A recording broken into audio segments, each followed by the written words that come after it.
الحمد لله رب العالمين، وصلى الله وسلم وبارك على نبينا محمد وعلى آله وصحبه سلم تسليما كثيرا.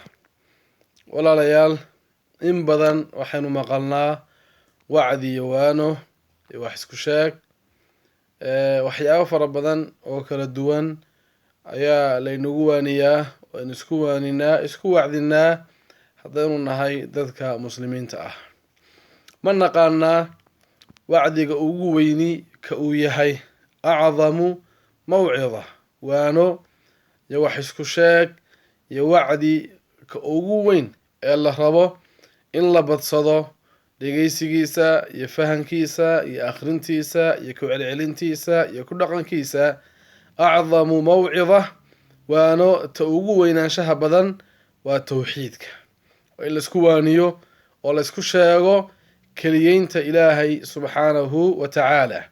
ilaahay baa subxaanahu wa tacaala yidhi waid qaala luqmaanu libnihi wahuwa yaciduhu yaa bunaya laa tushrik billaah.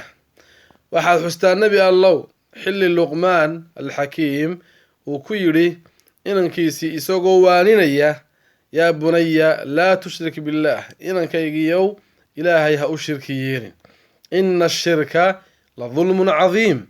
shirkiga iyo gaalnimadu waa dulmi iyo xadgudub iyo gardarro aad iyo aad u weyn. acdamu dulmin, dulmika ugu weynaanshaha badan leh waa shirki iyo gaalnimo. ilaahay subxaana wa tacaala cibaadadiisa uu xaqa u leeyahay in cid kale loo leexiyo, taa la leexinayaa ta ay doonto waxa weeyaan ha noqoto.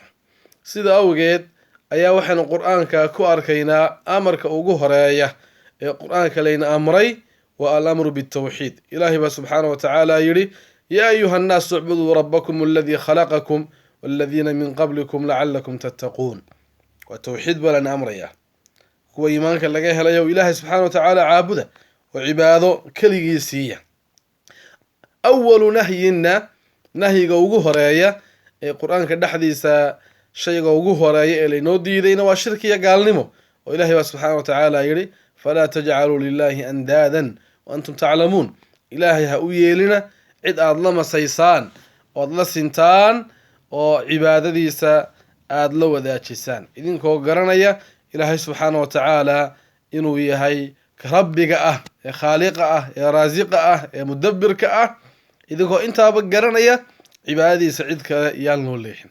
sida awgeed arrinkaasi wuxuu inagu baraarujinayaa barashada tawxiidka iyo dhigashada aynu dhiganayno, fahanka la fahmayo, ku celcelinta lagu celcelinayo, in laisku waaniyo oo wacdigeenu in fara badan uu u bato tawxiidka ilaahay subxaana wa tacaala, amaba uu in badan oo ka muuqdo hadalladeena iyo waanooyinkeena.